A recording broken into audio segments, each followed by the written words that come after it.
शास्त्रों के अनुसार कहा जाता है कि भगवान अगर रूठ जाएं तो घबराना मत, बस इन बातों का ख्याल रखना। क्रोध कभी न करें, हमेशा खुश रहें। हम सभी ईश्वर को मानते हैं, लेकिन भगवान को लेकर कई मान्यताएं हैं। ऐसा कहा जाता है कि इन मान्यताओं को न मानने पर व्यक्ति की किस्मत रुष्ट हो जाती है। देवी देवताओं को प्रसन्न करने और उनकी कृपा पाने के लिए व्यक्ति अनेकों उपाय करता रहता है, उनकी आराधना करता है, व्रत आदि भी रखता है ताकि भगवान की कृपा उस पर हमेशा बनी रहे। शास्त्रों के अनुसार भगवान की कृपा का भी विशेष महत्व बताया गया है। कहा जाता है कि भगवान यदि प्रसन्न हों तो भक्तों पर अपनी कृपा बरसाते हैं। शास्त्रों में भगवान को प्रसन्न करने के लिए कई नियम बताए गए हैं। अगर इन नियमों को नज़रअंदाज किया जाए या फिर इन पर ध्यान न दिया जाए तो आपकी किस्मत को रूठने में जरा भी देर नहीं लगती। कई बार लोग बात बात पर गुस्सा करने लग जाते हैं, जरा सी बात पर क्रोधित हो जाते हैं, यहाँ तक कि कई बार तो भगवान को भी अपशब्द कह देते हैं। मुझे तो समझ में ही नहीं आता कि लोग ऐसा क्यों करते हैं, जबकि भगवान इससे नाराज हो जाते हैं। ऐसा करने से आपके जीवन में कई तरह की परेशानियां खड़ी हो सकती हैं। शास्त्रों के अनुसार ऐसा करने से व्यक्ति का सौभाग्य दुर्भाग्य में बदल जाता है, साथ ही सुखों की हानि भी होती है। इसलिए कभी भी किसी का अपमान नहीं करना चाहिए, क्योंकि अक्सर ही देखा जाता है कि हमारी इन छोटी छोटी गलतियों से हमारे देवी देवता नाराज हो जाते हैं और हम उनकी कृपा से वंचित रह जाते हैं। यहाँ तक कि धन की देवी लक्ष्मी भी चली जाती हैं घर छोड़कर। इसलिए हमेशा ध्यान रखें कि कहीं आप भी तो नहीं कर रहे ये गलतियाँ। धर्मशास्त्रों में माता लक्ष्मी को धन और वैभव की देवी माना गया है और बताया गया है कि वह चंचल स्वभाव की होती हैं। ऐसा इसलिए है क्योंकि वह हमेशा किसी के पास एक जगह नहीं टिकती। जिसके ऊपर भगवान की कृपा होती है उसके ऊपर माँ लक्ष्मी की कृपा दृष्टि होती है। उसके जीवन में कभी किसी चीज़ की कमी नहीं रहती। माँ का आशीर्वाद रंक को भी राजा बना देता है और जिससे रूठ जाए उसको राजा से भी रंक बना देती हैं, क्योंकि जाने अनजाने ही हम ऐसी कई गलतियां कर बैठते हैं जिससे माँ लक्ष्मी नाराज हो जाती हैं और जिनको करने से माँ लक्ष्मी हमेशा हमेशा के लिए घर छोड़कर चली जाती हैं।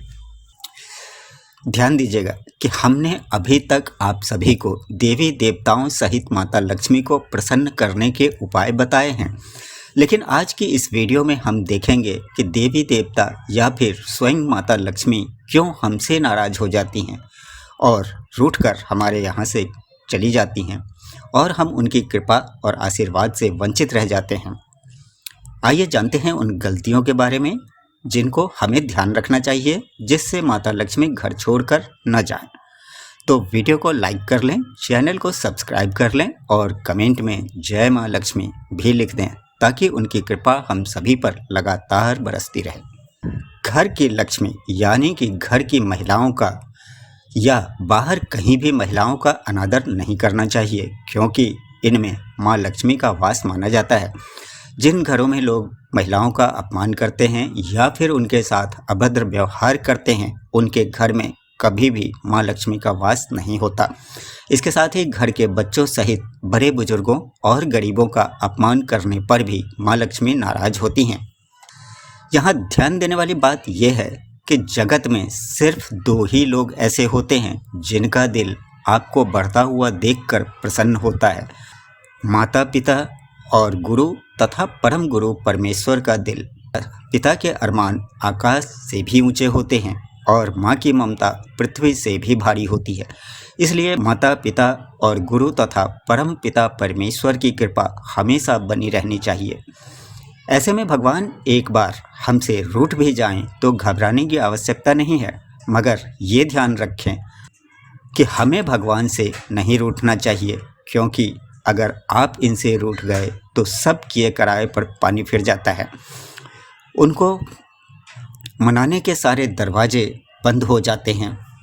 कहते हैं कि क्रोध धर्म निरपेक्ष है, यह सभी को आता है, मगर याद रखें, क्रोध करने के बाद बैर कभी न पालें। गुस्सा करना दुर्भाग्य है, प्रेम करना सौभाग्य है। गुस्से में आपके कारण किसी की आंखों में आंसू आते हैं, पर प्रेम में आपके लिए दूसरों की आंखों में आंसू आते हैं। बोलो, है कि नहीं ऐसा? आपने भी कईयों को देखा होगा। तो बोलो जय श्री कृष्णा। सप्ताह में 7 दिन होते हैं। अगर सोमवार को गुस्सा आए तो एक पल, सिर्फ एक पल के लिए सोचिए, आज तो सोमवार है, सप्ताह की शुरुआत कलह से न हो। इसी तरह यदि मंगलवार को गुस्सा आए तो यह सोचकर गुस्सा मत करिए कि आज तो मंगल को क्यों अमंगल बनाएं गुस्सा करके, और बुध को तो क्यों ही युद्ध करें। गुरुवार की सोचो, आज तो गुरु का दिन है, क्यों व्यर्थ में गुस्सा करके अपना दिन खराब करें। और शुक्रवार को तो शुक्रिया अदा करने का वार है, इस दिन क्यों किसी को अपशब्द कहे जाएं। और शनिवार को तो भूल से भी गुस्सा मत करिए, क्योंकि आज का दिन तो हम सभी के शनि के क्रोध से बचने के प्रयत्न करते हैं। ऐसे में यदि हम ही क्रोध करने लग जाएंगे तो भला हमें कौन बचाएगा इनके क्रोध से। अब बारी है रविवार की, तो हम सभी जानते ही हैं कि रविवार छुट्टी का दिन है, आज गुस्से की भी छुट्टी। तो कुल मिलाकर जिंदगी में हमेशा दिमाग को ठंडा रखिए, आंखों में शर्म रखिए, दिल में रहम और जुबान को नरम रखें। जिंदगी के लिए इससे आनंददायी क्षण क्या हो सकता है। इसलिए ईश्वर यानी कि जगत पिता परमेश्वर ने कहा है कि क्रोध को अपने जीवन का हिस्सा मत बनाइए। यह एक ऐसी आग है जो जलती तो दूसरों को जलाने के लिए है, पर अंततः स्वयं को ही जला बैठती है। यह चिंगारी की तरह उठती है, पर ज्वालामुखी की तरह धधकती है। कभी भी कोई भी निर्णय गुस्से में न लें। बाप भी अगर गुस्से में आकर बेटे को घर छोड़ने के लिए कहे तो बेटा भी गुस्से में घर छोड़कर न जाए, क्योंकि उस समय बाप नहीं बोल रहा है, बाप के अंदर का क्रोध बोल रहा है। मज़े की बात तो यह है कि हर क्रोध करने वाला गुस्सा करने के बाद पश्चाताप से भर जाता है और फिर बाद में सोचता है कि काश मैंने ऐसा क्यों किया। इसलिए तो कहा जाता है, क्रोध तत्कालिक पागलपन है जो आदमी की बुद्धि और विवेक को समाप्त कर देता है। यहाँ हम सभी माता बहनों से विनम्र निवेदन करते हैं कि आप तो ममता की मूरत हैं। ना, क्रोध को अपने जीवन का हिस्सा कभी मत बनने दें। यदि किसी कारणवश कभी क्रोध आ भी जाए तो क्रोध के समय न तो भोजन बनाना चाहिए और न स्वयं भोजन करना चाहिए और न ही किसी अन्य को खिलाना चाहिए। कहते हैं कि क्रोध के समय बनाया गया भोजन भी जहर बन जाता है। इसलिए खुद पर और ईश्वर पर विश्वास कभी टूटने न दें। मुश्किल समय में अक्सर हमारे मुंह से निकल जाता है, भगवान तुम्हें मेरे ऊपर तरस नहीं आता, या ये हमेशा मेरे साथ ही ऐसा क्यों होता है। जब हम ऐसा कहते हैं तो सबसे पहले तो हम अपनी काबिलियत पर भरोसा खो देते हैं और दूसरा ईश्वर पर हमारा विश्वास हिल जाता है। हमें हमेशा यह ध्यान रखना चाहिए कि भगवान जो करता है हमारे अच्छे के लिए ही करता है। हमें दुखों और मुसीबतों के समय अपने हौसले नहीं खोना चाहिए और अपने भगवान, प्रकृति या भाग्य पर भरोसा रख संयम के साथ निरंतर अपने कर्म करते रहना चाहिए। अब ऐसा क्यों कहते हैं, तो इससे जुड़ी एक बहुत ही रोचक कहानी मैं आप सबको सुनाता हूँ। ध्यान से सुनिएगा, बहुत ही रोचक कहानी है। ऐसा ही कुछ इस कहानी में भी बताया गया है। किसी नगर में एक बहुत ही अमीर व्यक्ति था। उसने समुद्र में अकेले घूमने के लिए वह नाव लेकर अकेले ही समुद्र की सैर करने निकल पड़ा। वह अभी समुद्र में थोड़ा आगे पहुंचा ही था कि अचानक एक जोरदार तूफान आ गया। उसकी नाव बुरी तरीके से तहस नहस हो गई, लेकिन वह जैसे तैसे भी बच ही गया। जब तूफान शांत हुआ तब वह तैरता तैरता एक टापू पर जा पहुंचा, मगर वहां भी कोई नहीं था। टापू के चारों ओर समुद्र के अलावा कुछ भी नजर नहीं आ रहा था। उस आदमी ने सोचा कि जब मैंने पूरी जिंदगी में किसी का कभी कुछ बुरा नहीं किया तो मेरे साथ भी बुरा नहीं होगा। उसको लगा कि ईश्वर ने मुझे मौत से बचाया है तो आगे का रास्ता भी वही दिखाएगा। धीरे धीरे वह वहाँ पर उगे झाड़, फल, पत्ते खाकर दिन बिताने लगा। मगर अब धीरे धीरे उसे लगने लगा कि वह इस टापू पर फंस गया है, लेकिन अब भी ईश्वर पर उसका भरोसा कायम था और उसने हिम्मत नहीं हारी। उसने सोचा, इतने दिनों से मैं इस टापू पर मारा मारा फिर रहा हूँ, क्यों ना यहाँ एक झोपड़ी बना लूँ। पता नहीं अभी और कितने दिन यहाँ और बिताने पड़े। पूरे दिन लकड़ियों और पत्ते वगैरह इकट्ठा कर उसने झोपड़ी बनानी शुरू की। रात होते होते उसकी झोपड़ी बनकर तैयार हो गई। अभी वह झोपड़ी के बाहर खड़ा ही होकर उसे देखते हुए यह सोच रहा था कि आज मैं झोपड़ी में सोने को मिलेगा, मगर अचानक से मौसम बदला और बिजली जोर जोर से कड़कने लगी। एक बिजली उसकी झोपड़ी पर आकर गिर गई।